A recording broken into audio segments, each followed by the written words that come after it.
Buenas tardes. En el marco de las actividades por el 95 aniversario de nuestra facultad, tenemos el honor de contar con la presencia del Premio Nobel de Economía 2007, Maskin, quien realizará la conferencia Teoría de Diseño de Mecanismos, cómo implementar objetivos sociales. Coordinará el profesor adjunto licenciado Adrian Ramos. Participa de la mesa el profesor Andrés López, director del Departamento Pedagógico de Economía. Dará la bienvenida al vicedecano de esta facultad, el profesor doctor Miguel Ángel Vicente.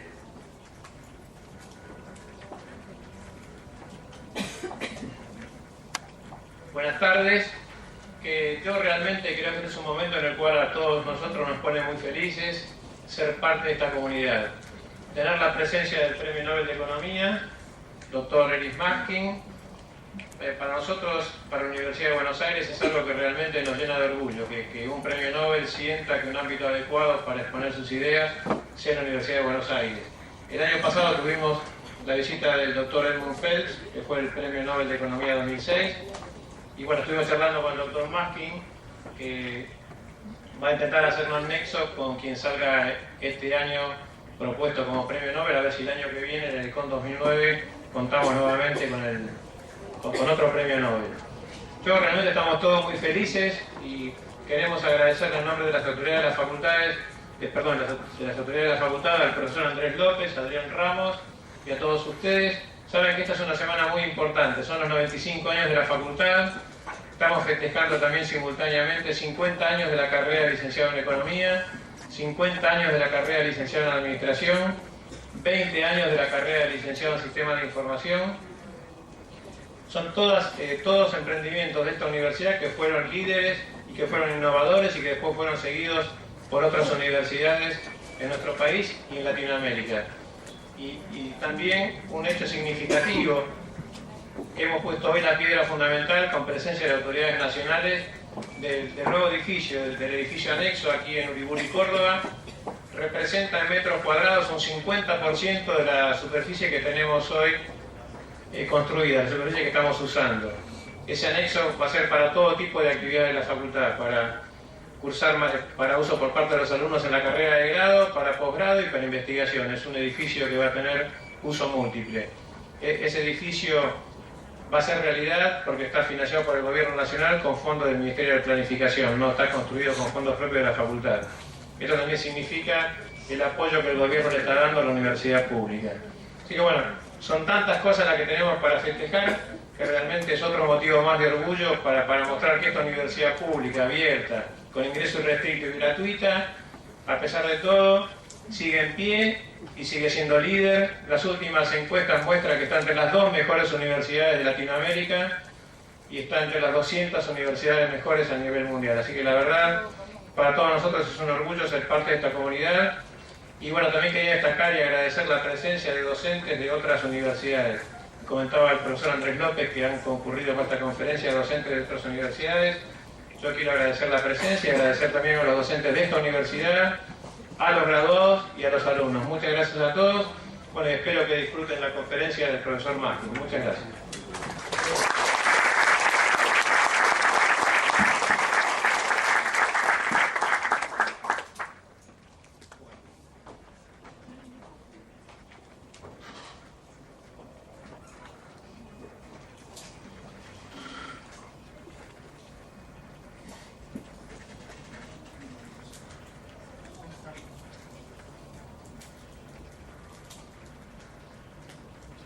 Bueno, primero agradecerles a todos ustedes la asistencia.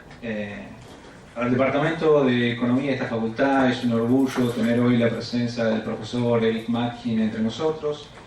El pasado 15 de octubre de 2007, la Academia Sueca de Ciencias decidió otorgar el premio en memoria de Alfred Nobel conjuntamente a 3 ciudadanos de los Estados Unidos.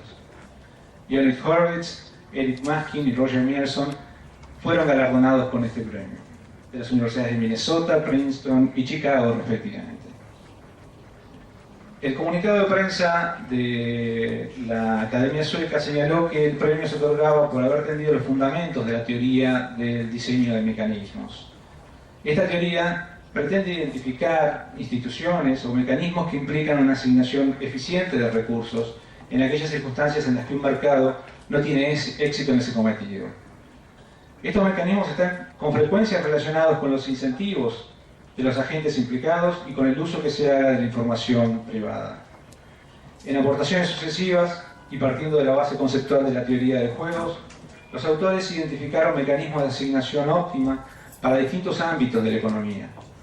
Las principales aplicaciones están relacionadas con el diseño de subastas, como mecanismo de determinación de precios, con la regulación y el control de monopolios y oligopolios, y con la toma de decisiones en el ámbito público.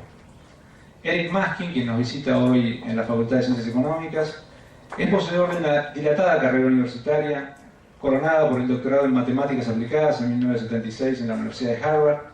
Desde el año 2000 es profesor de la Universidad de Princeton y del Instituto de Estudios Avanzados. Autor de numerosos artículos, libros y publicaciones, Maskin aportó elementos clave en la evolución de la base teórica iniciada por Leonid Horowitz. Los dejo con él. Gracias.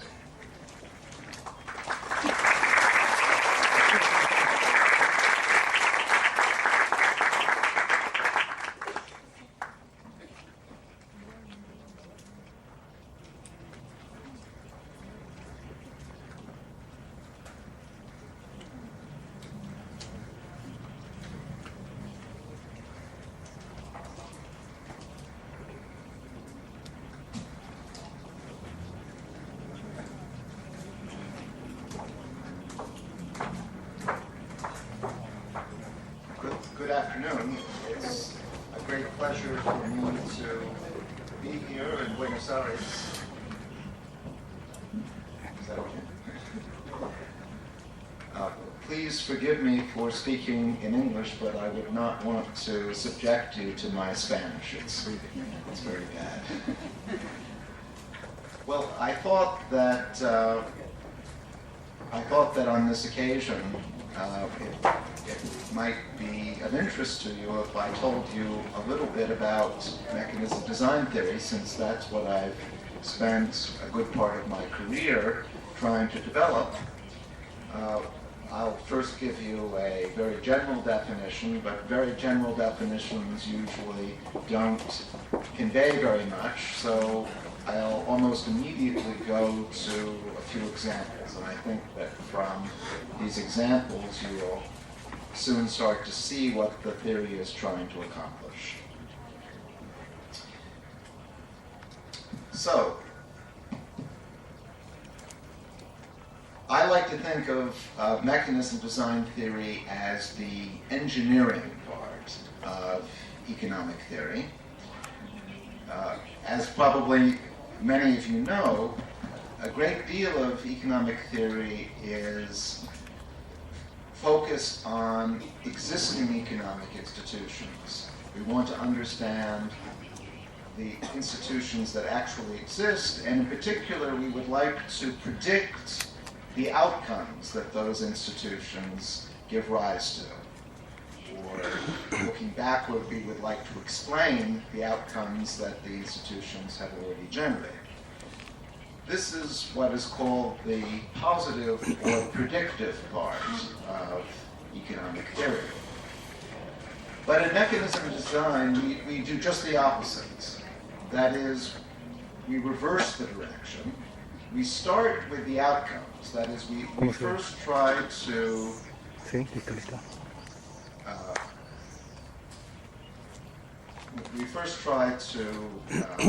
decide on what outcomes we would like to have, that is, what our goals are. And then we ask whether we can design an institution or a mechanism or a procedure that could actually attain those goals.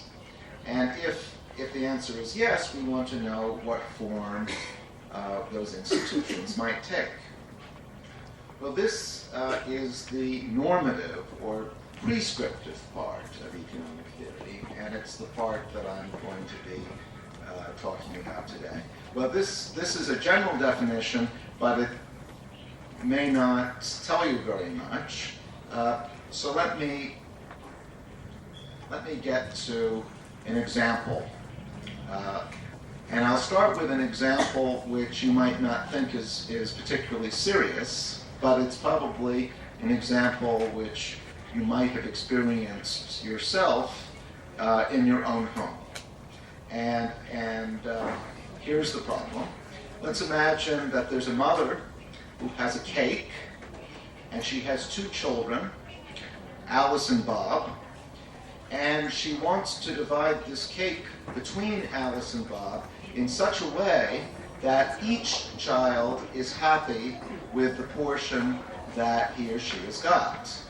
In other words, Bob should think that he's got at least half, and Alice should think that she has got at least half. And if such a division is achieved, we'll call it a fair division. Now, I started by saying that perhaps we won't consider this problem to be terribly important, but actually, if you have children, you know how very important it is when dividing cakes or anything else to make sure that each child is happy. It's a disaster for the family if that is not achieved. So for the family, this is an important problem. Well, how is the mother going to achieve a fair division? If she knows that the children see the cake in the same way that she does, then it turns out that there's a very simple solution to the problem. What she can do is to divide the cake herself in a way that is exactly equal. And then she'll give one piece to Alice, one piece to Bob. And because the children see the cake in the same way that she does, since she thinks that the two pieces are equal, they will think that the two pieces are equal also. The problem is that perhaps they don't see the cake the same way that she does. Perhaps Bob sees the cake in a different way, so that although she thinks that the cake has been divided equally, he thinks that Alice's piece is bigger. And as I've already suggested, that's a disaster for the family. So that here's the problem. The mother wants to achieve a fair division, but she doesn't have enough information on her own to do this, because she doesn't know how the children see the cake. So the question is, can she design a mechanism or procedure for dividing the cake so that the outcome will be fair, even though she herself doesn't really know what a fair division is, and she doesn't have enough information? Well, this turns out to be a very old problem. It goes back thousands of years. If you read the Bible, you'll see that Lot and Abraham faced much the same problem when they were trying to decide how to divide grazing land between them. They also wanted a fair division of the grazing land. And that's essentially the same problem as dividing a cake. And just as the Bible states the problem, it also provides a solution. And it's very simple. Here it is. What you do is to have one child, say Bob, divide the cake in two, and the other child, Alice, gets to choose which piece she gets, and then Bob gets the other piece. So I claim that this will achieve a fair division. Now, why will it work? Well, look at it from Bob's point of view. He has a very strong incentive to divide the cake so that the pieces are exactly equal from his point of view, because if one of the pieces is bigger than the other, he knows that Alice is going to take that. So he is going to divide the cake in such a way that whichever piece Alice takes, he'll be happy with the other one. So Bob will be happy. And Alice will be happy because she gets to choose which piece she gets for herself. If she thinks the pieces are unequal, she can take the bigger one. So you see that this method solves the problem. And in fact, it illustrates some important features of mechanism design theory more generally. The point is that the mechanism designer, the mother in this case, doesn't know in advance which outcomes are optimal. She's lacking crucial information. And so she has to proceed indirectly through a mechanism. In this case, the divide and choose mechanism solved the problem. So what the divide and choose mechanism does is, in effect, it generates the information needed to achieve the right outcome by actually being executed. The participants themselves generate the information by participating in the mechanism. Now, the complication here is that the participants themselves, Bob and Alice, don't care about the mother's goals. The mother wants to have a fair division. Bob and Alice are only interested themselves in getting more cake. So the mechanism has to be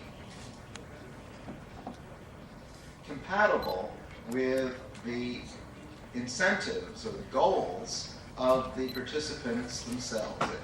The technical term is the mechanism has to be incentive compatible. So this little cake example already illustrates some of the key features of mechanism design theory.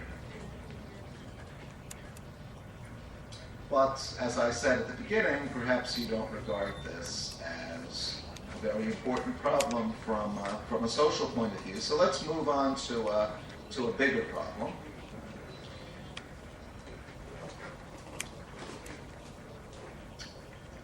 Let's imagine that the government wants to transfer the right to transmit on a band of radio frequencies from the public sector to the private sector. The idea is that by moving these radio frequencies to the private sector, that will make telecommunications, cell phones, Blackberries, other telecom devices available for use by private citizens. So, as you probably know, this has been an important issue in many countries throughout the world.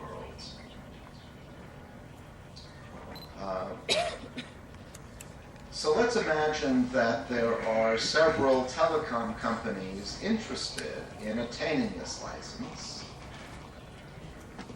What the government would like to do is to put the license into the hands of the company that values the license the most. This would be the efficient outcome. The whole reason for privatizing in the first place, for transferring the license from the public to the private sector, is the belief that the license can be better used, more efficiently used in the private sector than the public sector. And so, accepting that premise, it's natural to want to make sure that the company that puts the highest value on the license actually ends up getting it. The problem is that the government may not know which company that is. It may not know how much value each company puts on the license. So once again, there's an information problem. Well, how can the government solve this problem? It could simply ask each company, how much do you value the license?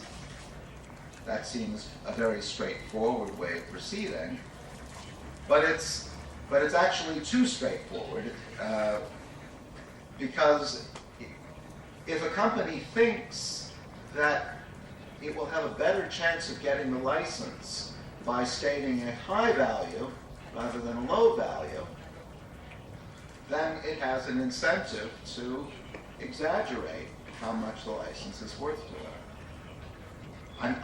If I'm a company, I'm going to pretend I have a very high value, because then it's more likely that the government will give me the license.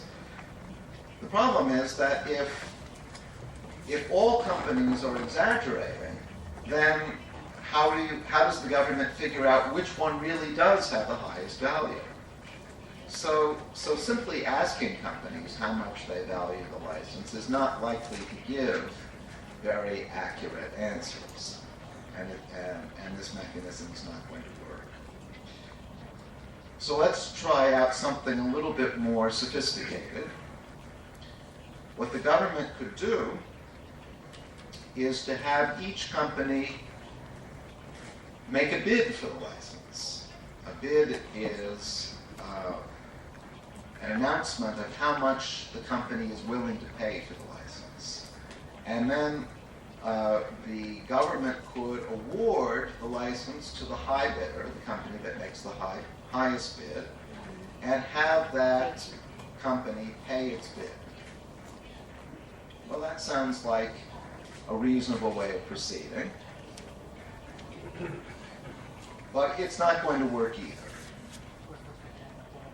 And the reason why it's not going to work is that now, instead of exaggerating, companies have an incentive to understate their values. Let me explain why. Suppose that I'm a company, I'm called Telemax, and suppose that the license is worth 10 million to me. Well, will I actually bid 10 million? If I do bid 10 million and I win, then I get something that's worth 10 million, but I'm paying 10 million. So in the end, I end up with nothing. 10 million minus 10 million, 0. So I'm certainly not going to bid 10 million. I'm going to bid less than it's worth to me. I'm going to understate. But if all bidders are understating, then there's no guarantee that the winner will be the company that values the license the most. So although this mechanism sounds better than the first one, it's not going to work either. So once again, you might ask, is there some mechanism that does work? And the answer is yes. It was first identified by the economist William Vickrey almost 50 years ago. William Vickrey won the Nobel Prize about a dozen years ago, and it was partly for his discovery of the mechanism that I'm about to show you that he won the prize. So, and you'll see that the solution is beautifully simple, but if you didn't know it in advance, it comes as quite a surprise. So, and here's the solution. Every company makes a bid for the license. Once again, the winner is the high bidder, but instead of paying its own bid, it pays the second highest bid. That's the difference.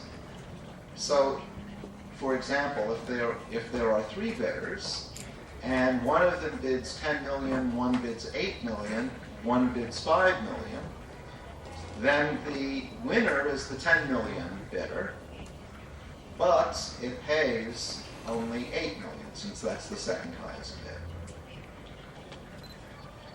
So I claim that under this mechanism, which is called a second price auction, that's the name that we give to this mechanism, I claim that in a second price auction, now a company no longer has the incentive to understate. And the reason is that it doesn't actually pay its bid anyway. So if I'm Telemax and it's worth 10 million to me, if I bid 9 million, and the second highest bid is 8 million, I'm not gaining anything by underbidding, because whether I bid 10 million or 9 million, I'm going to pay 8 million anyway, since that's the second highest bid. So understating never reduces how much I have to pay if I win, because I don't pay my bid anyway. And furthermore, by understating, I run the risk of losing a license altogether. For example, suppose that I bid 7 million, and another company bids 8 million. Well, then I'll lose, because the other company will have outbid me. And furthermore, I'll have given up a nice profit, because if I had bid 10 million, what it was actually worth to me, I would have won, and I would have had a 2 million profit, 10 million minus 8 million. So by understating, I never gain. I never reduce how much I pay, and furthermore, I run the risk, by understating, of losing the auction altogether when I would have had a profit if I had not understated. So I hope that persuades you that understating is not a good idea in this mechanism. It's also not a good idea to overstate. Suppose that Telemax bids 12 million. Now, if the second highest bid is 8 million, it doesn't matter whether Telemax bids 10 million or 12 million. In either case, it will end up winning and paying 8 million. But suppose that the other company bids 11 million. Well, now this bid of 12 million will win the auction for Telemax, but Telemax won't want to win because it will be overpaying. It will be paying 11 million. The license is only worth 10 million to Telemax. So by overstating, it runs the risk of overpaying for the license. And so overstating is not a good strategy either. The only thing left is bidding exactly what the license is worth. So I've tried to show you that in this mechanism, a company will find it in its best interest to bid exactly what the license is worth to the company. But that means that the winner will be the company that values the license the most. It will be the company that places the highest value on the license. And that was the goal of the government in the first place. So notice that although the government didn't know in advance which company had the highest value, it generated that information through the execution of this mechanism. Okay, so this was a slightly more complicated example than the cake example, but it still illustrates the same principles. Let me make things a little bit more complicated still and give you one more example, and then I'll stop. And this final example will be an energy example. So let's imagine a society. It's a very small society. It just consists of two people, Alice and Bob, our old friends. And Alice and Bob are now consumers of energy.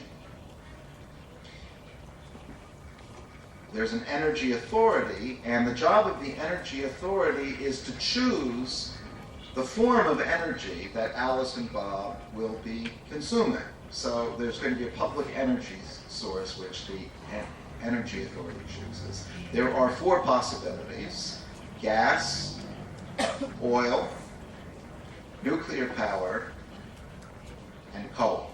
And so the energy authority has to choose one of these four possibilities, only one. Because let's suppose that it would be too expensive to have more than one.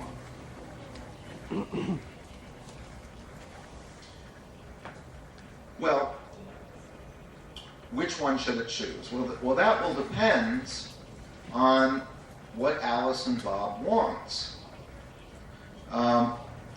But once again, we're going to suppose that the mechanism designer, in this case the energy authority, doesn't know what Alice and Bob want. Let's imagine that there are two possibilities for what they want.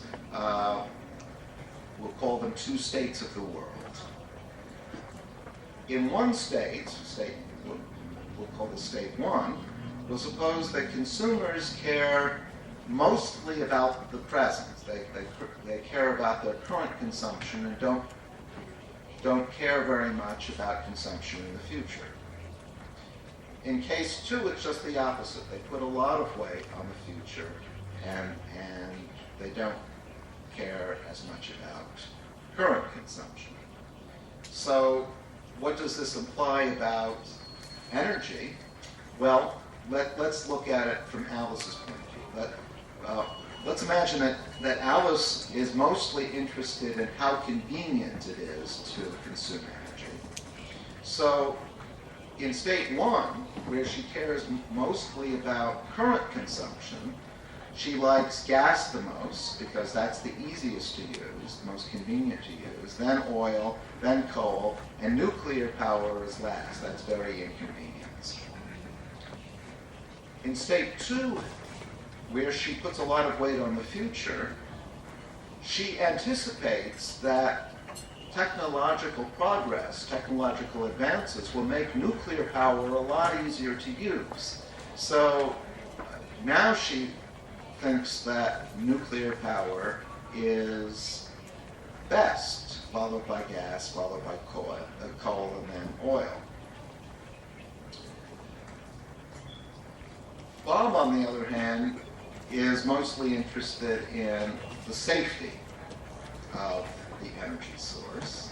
So in state one, where he's looking mostly at the present, he likes nuclear power the most. That's very safe. Then oil, then coal, then gas. He's afraid of gas because he's worried about possible explosions. In state two, however, he likes oil the most, and he puts nuclear power all the way down at the bottom because he's worried in the future about the problem of getting rid of nuclear waste. As you may know, this is a serious long-term problem with nuclear power, getting rid of the waste in a safe way. So those are Alice and Bob's attitudes, their preferences toward these energy sources, and I've summarized them. I've summarized them in this table. So in state one, that's the states where the present is most important. Alice puts gas up at the top, then oil, then coal. Nuclear is at the bottom, and similarly for Bob. And then here are the preferences in state two. So that's just summarizing what I've already said.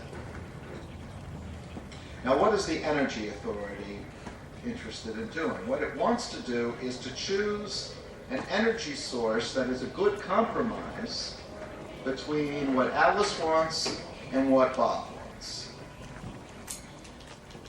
Well, that means that oil is going to be the right choice in state one. Nuclear is not a good choice because although Bob likes nuclear a lot, Alice doesn't like it much at all. Alice puts it all the way down at the bottom.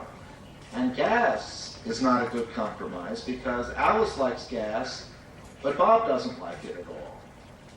And coal isn't a good choice because both Alice and Bob prefer oil to coal. So that means that oil is the only thing left. Oil is the right choice in state one. And for very similar reasons, gas is the right compromise in state two.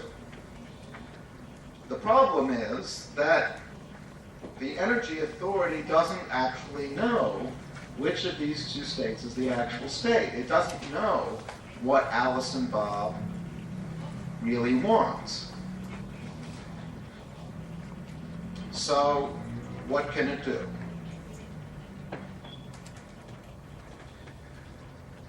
Well, once again, the simplest thing to do would simply be to ask Alice and Bob, which is the state? Is it state one or state two? They know, but the Energy Authority doesn't. The problem is that this isn't going to work very well because Alice has a strong incentive to say that state two is the actual state, even if state one is the truth. Why is that? Well, if state two, if the Energy Authority thinks that state two is the state, it will choose gas. If the Energy Authority thinks state one is the state, it will choose oil. Alice always prefers gas to oil. Notice that gas is above oil in state one. Gas is above oil in state two. So regardless of the state, Alice wants gas. So she has an incentive to say state two because that will make it more likely that the Energy Authority will choose gas. And Bob, for very similar reasons, always has the incentive to say state one because he always prefers oil to gas. See, oil is above gas in state one, and oil is above gas in state two. So by saying state one, Bob raises the probability that he will actually get oil. So here's the situation. The Energy Authority says, what is the state? Alice always says state two. Bob always says state one. The Energy Authority now has no idea what the right state is, because it's getting opposite answers from Alice and Bob. So simply asking the two consumers what is the state is too naive, too simple. So once again, there is a solution, and once again, it's not very complicated, but it requires a little bit of thought. Here's the solution. It's this table that I have here, and the way to interpret this table is that Alice can choose rows. She can either choose the top row or the bottom row, and at the same time, Bob can choose columns. He can choose the left column, or he can choose the right column. And then the outcome is just given by the corresponding table entries. So if Alice chooses the top row, and Bob chooses the right column, the outcome is coal, because that's the intersection of the top row and the right column. So I claim that this little mechanism will actually work. It will give us oil in state 1 and gas in state 2. And let me take you through part of the analysis. I won't do the whole thing because it's late in the afternoon and I don't want to detain you indefinitely, but seeing a little bit of this analysis will give you a flavor for how mechanism design theory works. Look at state 1. Imagine that state 1 is the true states. In state 1, Alice will want to choose the top row rather than the bottom row if she thinks that Bob is going to play the left column. Because by playing the top row, she'll get oil. By playing the bottom row, she'll get nuclear power. And notice that she prefers oil to nuclear power in state 1. So Alice will choose top if she thinks Bob is going to play left. Furthermore, Bob will play left, or rather, it's in Bob's interest to play left. It's to his advantage to play left, no matter what Alice does. Because if Alice plays the top row and Bob plays left, he'll get oil. If he had gone right, he would get coal. And notice that in state 1, he prefers oil to coal. If Alice plays bottom and Bob plays left, he gets nuclear. If he had gone right, he would get gas. But notice that in state 1, he prefers nuclear power to gas. So regardless of what Alice does, Bob will always prefer to play the left column. And therefore, we will anticipate that Alice will play the top row, and Bob will play the left column, and in the language of game theory, we have a Nash equilibrium.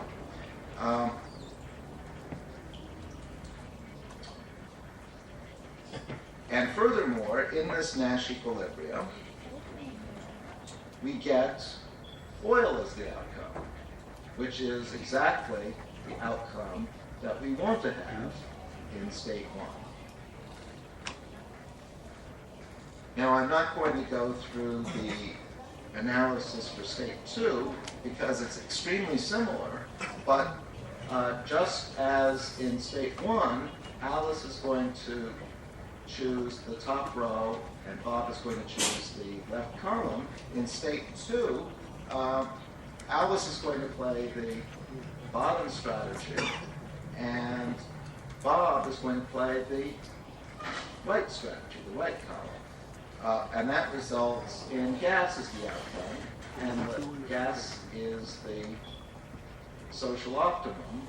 It's the best compromise in state 2. So notice that in either state 1 or state 2, the mechanism has achieved the goal of the energy authority, which is to make a good compromise between what Alice and Bob wants. Even though the energy authority didn't know the state herself. And even though Alice and Bob didn't care about the energy authority's goal of getting a compromise, Alice and Bob just care about their own preferences, which are given by these rankings.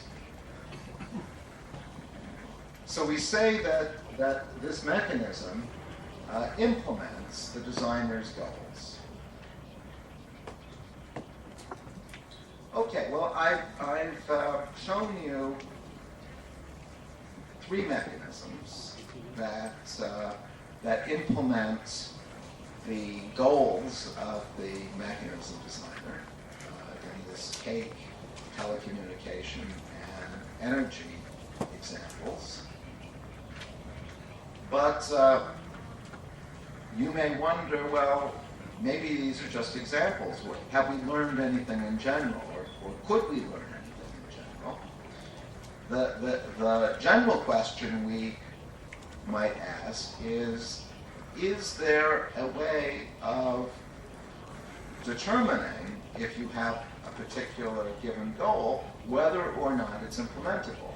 Is there a criterion we can apply which will tell us whether the goal is implementable or not? And if it is implementable, can we find a mechanism that actually implements it? Those are the general questions that mechanism design is devoted to answering, and there's a very large literature on these questions. The answers to these questions are yes. We can determine whether or not goals are implementable, and if they are implementable, we can find mechanisms. But don't worry, I'm not going to show you how to do that today. That wasn't my point. I just wanted to tell you a little bit about what the theory tries to do. Let me conclude by looking ahead to the future. I've talked about some previous applications of mechanism design theory. One of those applications was very old, the cake problem, that goes back thousands of years. Let's look ahead to the future and ask, what could mechanism design theory be used for? Well, one important problem is climate change. By now, there's a great deal of scientific evidence telling us that not only is the Earth's atmosphere heating up, but that we, the people of the Earth, are responsible for that by putting carbon dioxide and other greenhouse gases into the atmosphere. Furthermore, we know that the ultimate consequences of the Earth getting warmer are potentially catastrophic. There could be very, very serious consequences from the Earth heating up too much. And so the social goal in the case of climate change is quite clear. What we want to do is to somehow limit the greenhouse gas emissions into the atmosphere.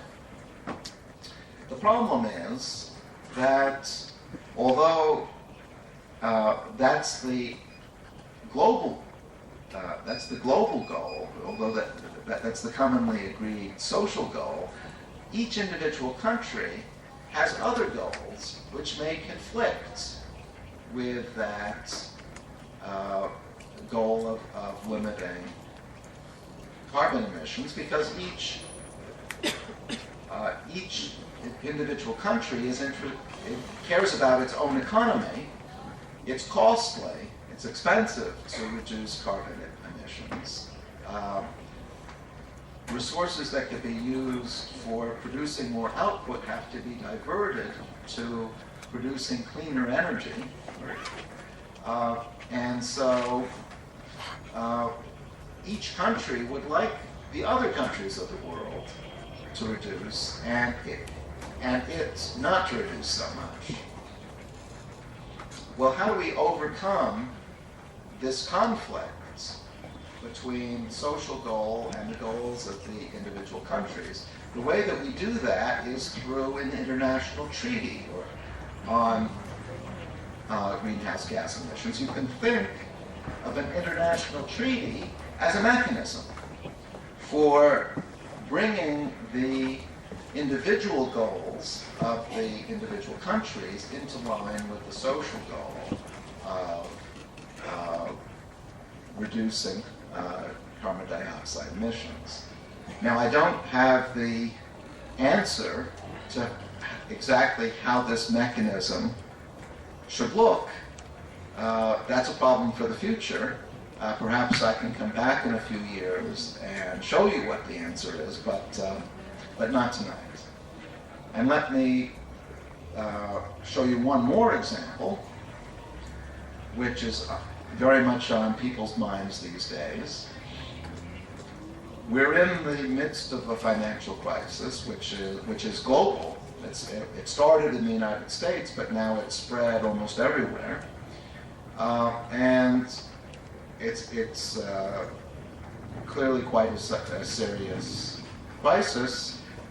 Nevertheless, at some point, it will pass. We will survive it. And then the question will be, how can we stop this from happening again? What policies can we put in place, regulatory policies can we put in place to stop a financial crisis like this from reoccurring? Well, a regulatory scheme is, again, an example of another mechanism. The regulatory scheme describes the rules of the procedure that the individual participants, not Alice and Bob this time, but say the banks of the world, have to play according to. And designing a workable regulatory system is a problem of mechanism design. Again, I wish I had the answer to that problem tonight, but again, perhaps a few years from now, we will know the answer to that question too. For now, let me just thank you very much for your attention. It's been a pleasure.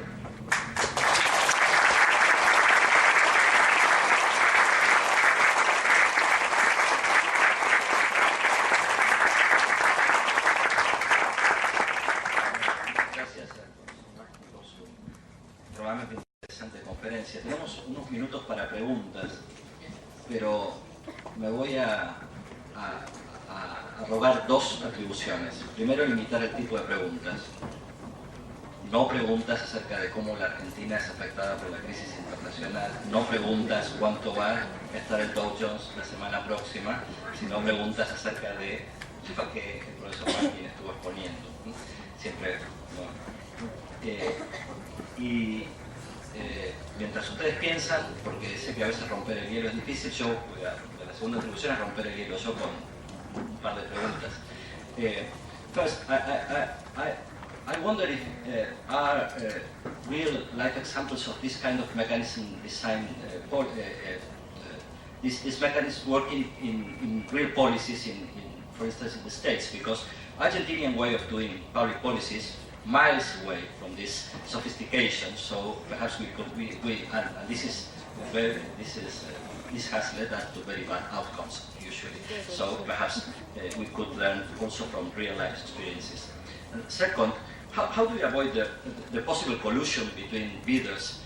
Because, for instance, if you have only one person interested in a telecom frequency, why doesn't he simply say another one, well, just bid $1 million instead of $8 million, so he lies and then he pays $1 million only.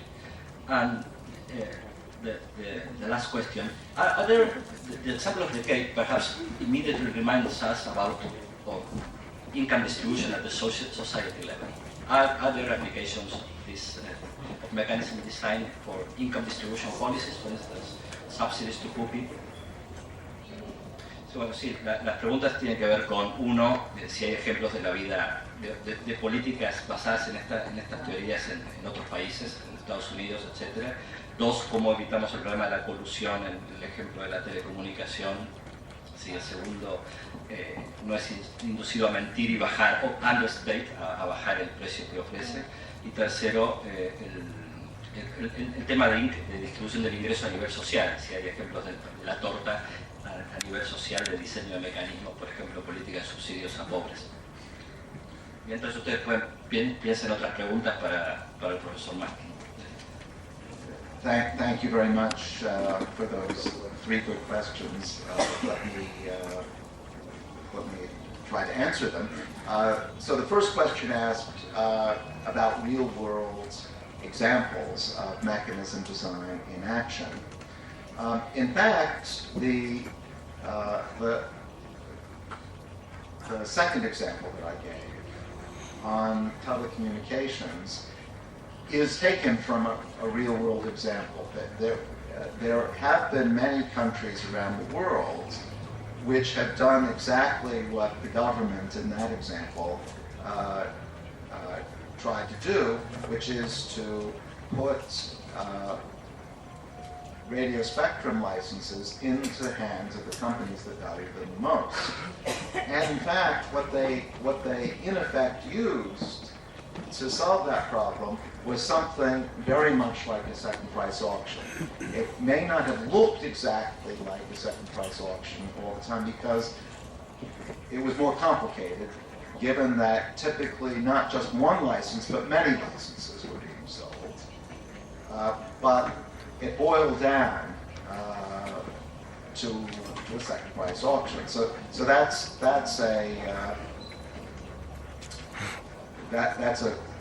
very much a real life example of mechanism design in action. The second question was about collusion. Would the telecom companies find it in their interest to collude if they could? And the answer is yes, they would. So collusion is something that the government has to watch out for. If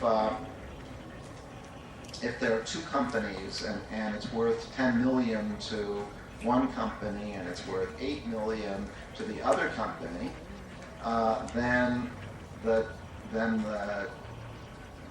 10 million company can say to the other one, well, why don't you bid 1 million instead of 8 million? And that way I can have it for much less. I'll have it for 1 million rather than 8 million. The problem with such an agreement is how is it going to be enforced?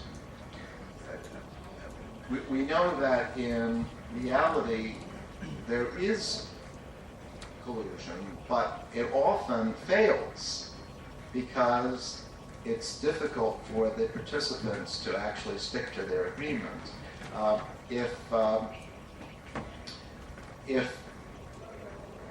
the company, if one of the companies is supposed to bid 1 million, the other one, say, bids 3 million, expecting to pay 1 million, it can be double-crossed. It can be fooled by the company that bid 1 million. That company can end up bidding 4, in which case it will win. So collusion is a potential problem, but typically, if the auction is designed right, it's difficult to sustain. It may be difficult to sustain collusive agreements, particularly if the government is watching out and trying to detect such collusion. Now, your third question had to do with income distribution. Can we think of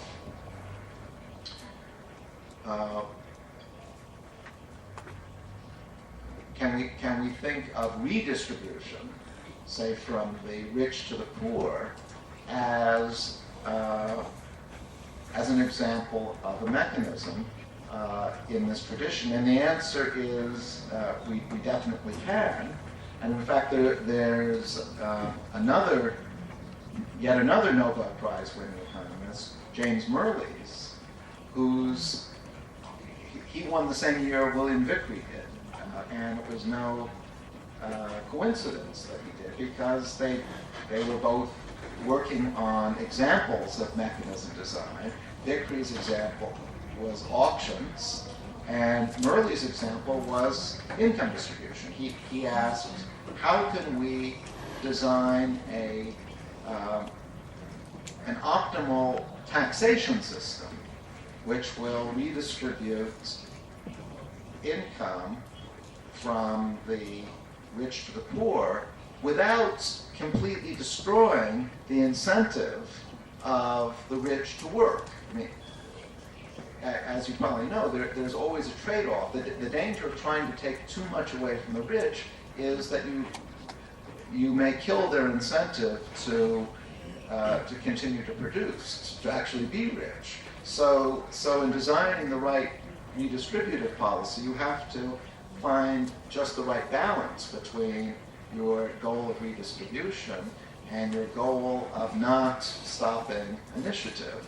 And that was what Murley's work was all about. Again, another important example of mechanism design. Tenemos aquí dos preguntas.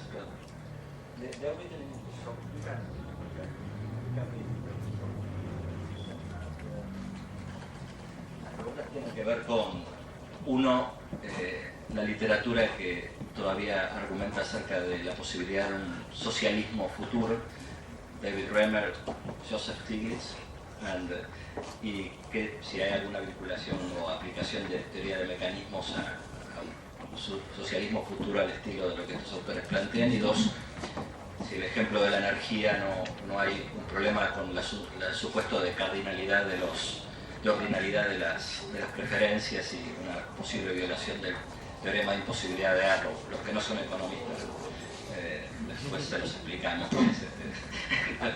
¿Qué es esto? Okay, so there was this question about the third example. Let's go back to the third example.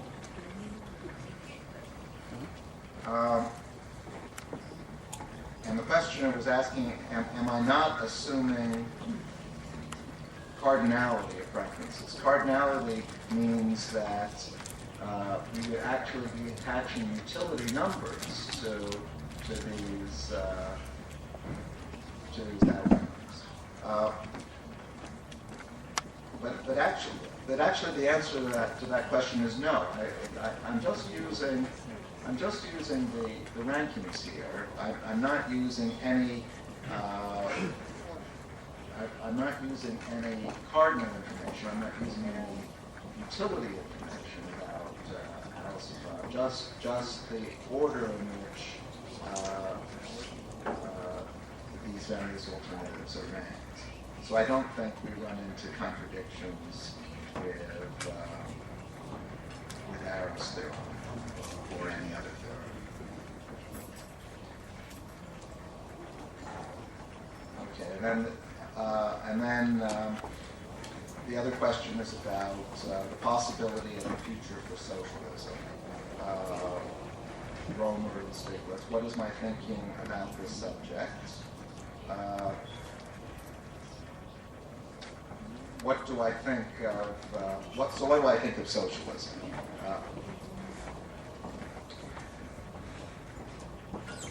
I think that the problem with socialism, as it was practiced, say, in the Soviet Union or in China before the reforms of the 1980s, is that it didn't properly take into account incentives.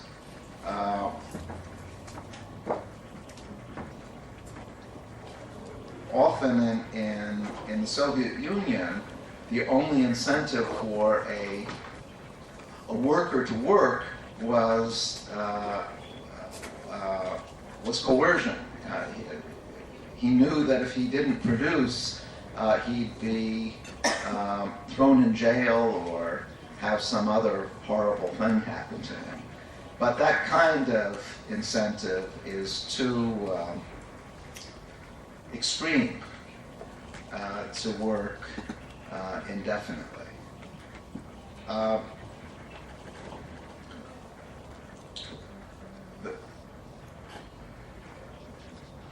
What I favor, I suppose, is what you might call a mixed economy.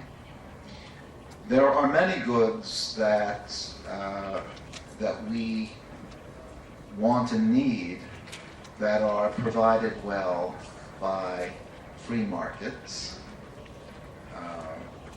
food, clothing, many other everyday consumption goods. But there are also many goods that are important that are not provided well through markets. And to give one example, clean air. You can't go out and buy clean air.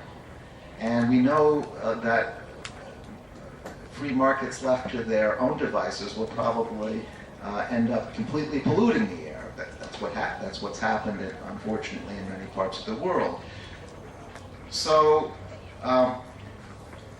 for those goods that are provided well through markets, I'm in favor of having a market system, but it should go along with a public system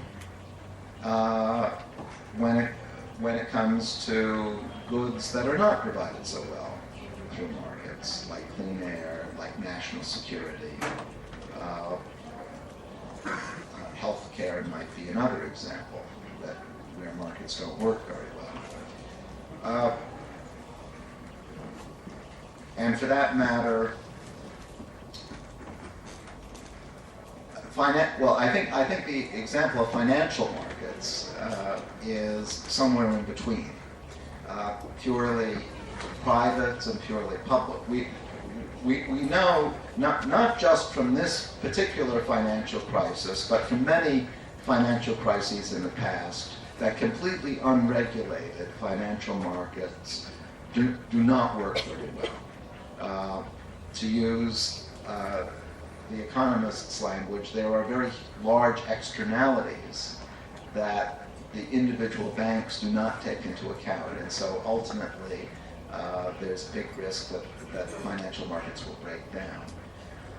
That doesn't mean that banks should be owned by the government, however. It means that there should be a mixture of private enterprise and public regulation. I think it's perfectly proper to regulate financial markets, and I wish that had happened properly. In this case, we might not be in our current mess if the United States government had done its job properly.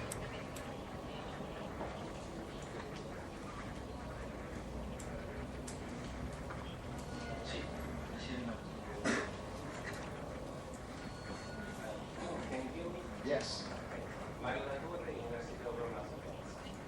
First of all, thanks for coming at our lecture.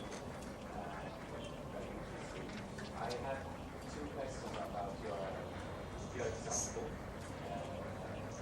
Forgive me in advance if I'm wrong on my thinking. You said that the examples are very simple, and I know when things are simple, usually I will execute, so forgive me on that. About the first example, if I got it right, there is an assumption in the solution, which is that Bob, I think, was he having the Yes, Bob was coming. his goal was to share and take the partner out. No, was not. Bob's goal was to get as much cake as possible. But the only way that he could do that would be, I argued, would be to cut the cake in half, because he knows that Alice is going to choose the bigger piece. So it's not achieving second best, because it actually happens. Right. That's right. So in about the second question,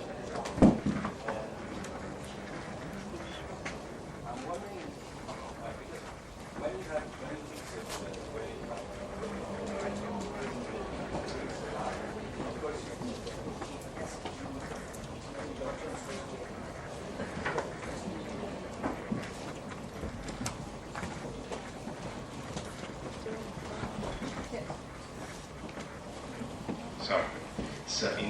second example. Usually when you have a bid, any firm has its own value. So what may happen is that the value of the different firms are not so comparable, and there's a very large difference among these values. In this case, do you think that that there is a space, a major space to overestimate or underestimate the value? I'm thinking about a firm that may have, for example, its efficiency or more its efficiency or more economical scope. And knowing this, he may have information that may consent him, this firm, to underestimate the value and at the same time to win the bid. Okay, so I was assuming in the second example that the bidders, the different telecom companies, could figure out for themselves how much the license was worth to them. So I may not know how much the license is worth to you, but I can figure out by doing market research and by knowing the costs of my company how much the license is worth to me. Now you're suggesting, well, what if companies don't even know that? And there, well, I mean, as far as there being big differences between companies, that doesn't really matter because one company could value it at 10 million and another could value it at 1 million, and then the $10 million company would win, it would pay 1 million. But I thought your question was geared to the problem that companies might overestimate how much it was worth, which is possible. But in a second price auction, companies have a strong incentive to get their estimate of the value of the firm right. So they might overestimate, they might underestimate, but there doesn't seem to be an obvious bias in either direction, so maybe on average they get it right.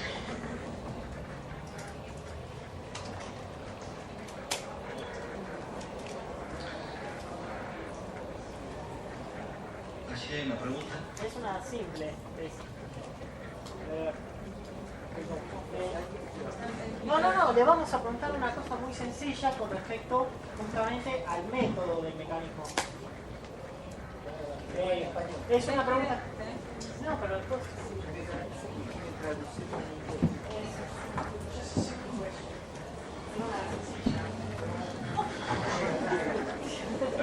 Just a simple question.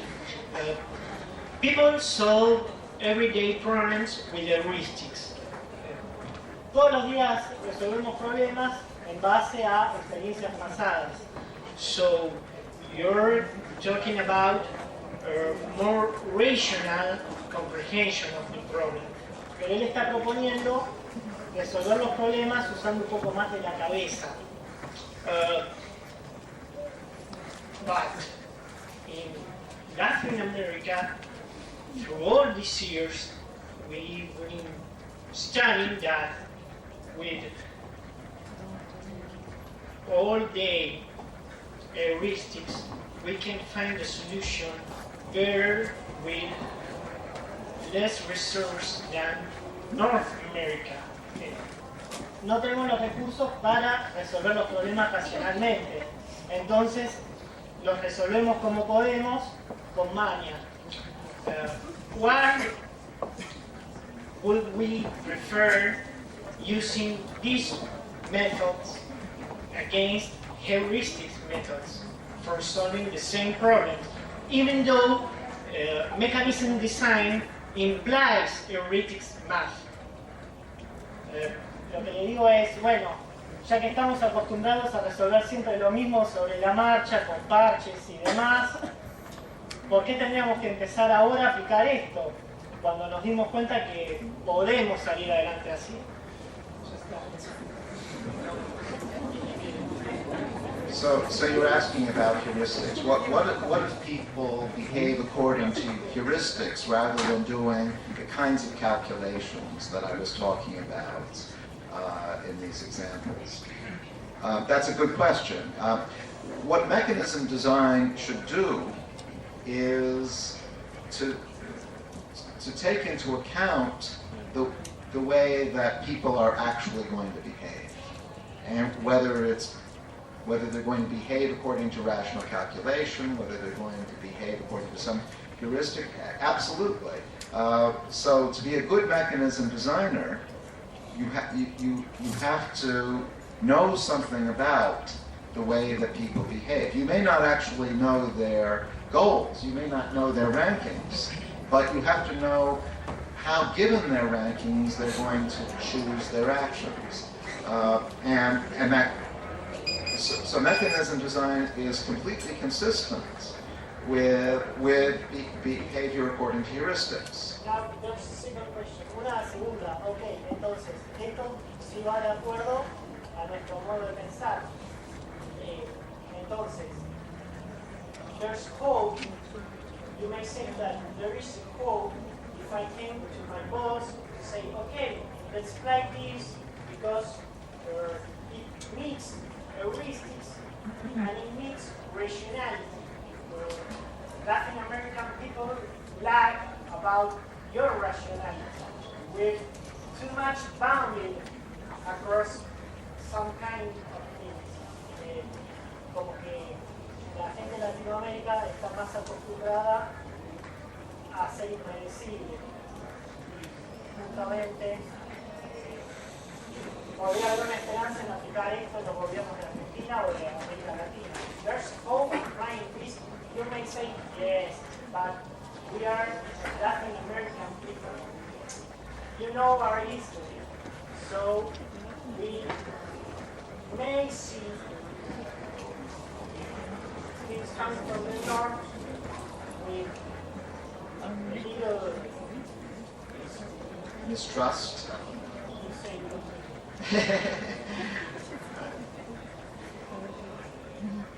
I think every idea has to be evaluated on its own merits.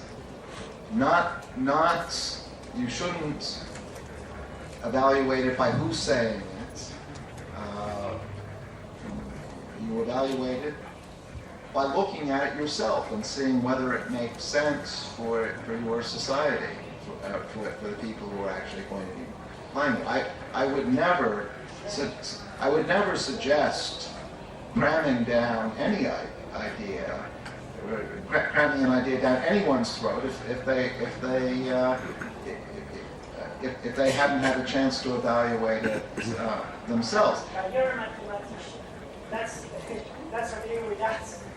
If you were from the dimensional telephone, but I'm not. That's okay. That's why there's.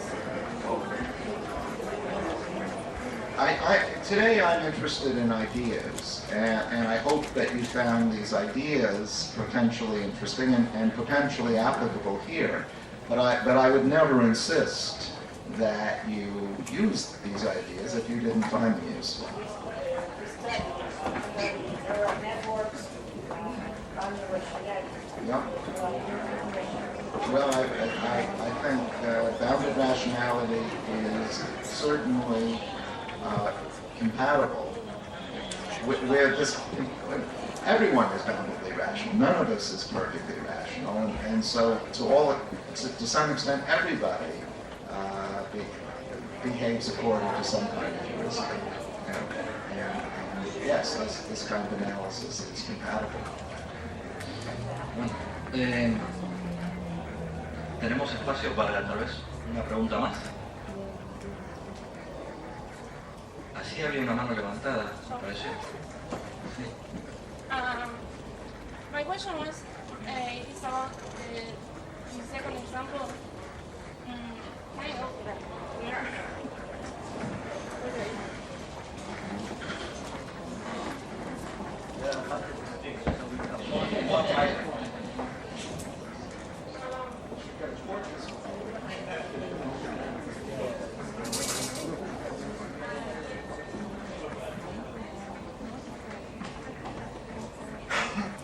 And I wanted to ask you about the second example.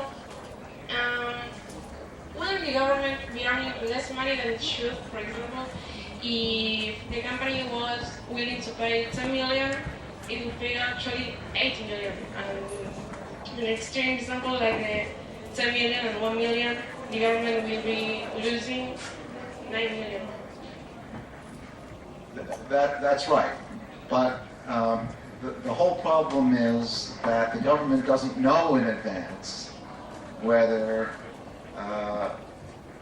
it doesn't know in advance what these companies are willing to pay. So you might say, well, wouldn't it be better to use the first kind of mechanism, the first kind of bidding mechanism that I talked about, where bidders make bids and if they win, they pay their own bid rather than the second highest. Maybe that would generate more revenue for the government. But actually the answer is no, it doesn't, because as I was saying, in that first kind of mechanism, companies will not bid their true valuations, they will understate. And so although the government will be getting the highest bid instead of the second highest bid, that highest bid will be lower than it otherwise would have.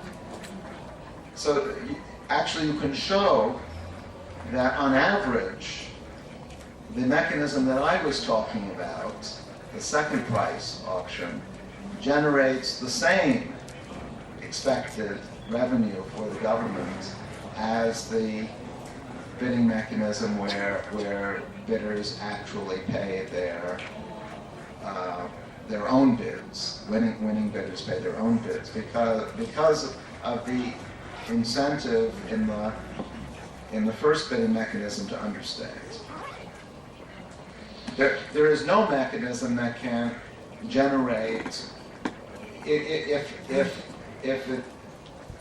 a license is worth 10 million to a bidder, there is no mechanism that can guarantee the government that it will get 10 million. There's no mechanism that will do that.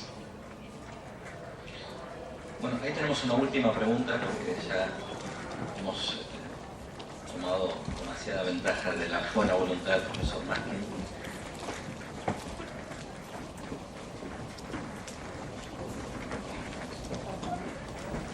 Good afternoon.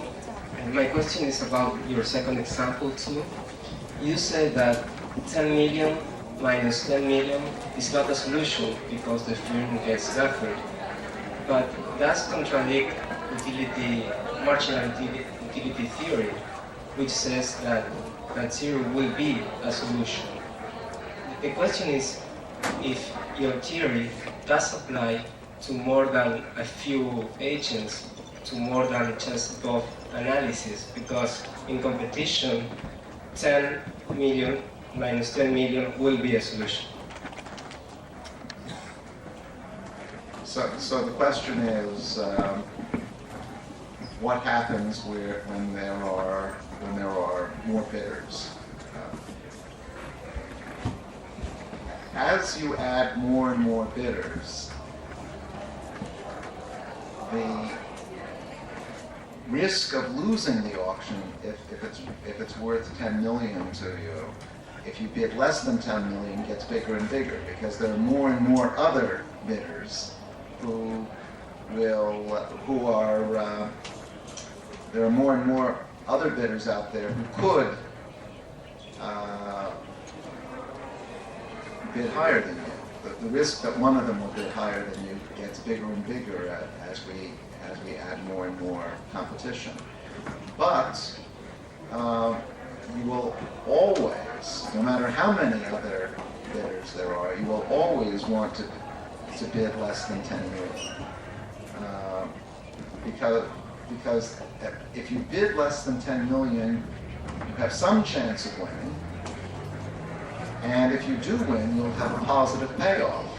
Whereas if you bid exactly 10 million, you're guaranteeing yourself a zero payoff. And so some chance at a positive payoff is better than a guaranteed zero payoff. Bueno, le agradecemos al profesor Maskin su presencia en la Argentina y en la Universidad.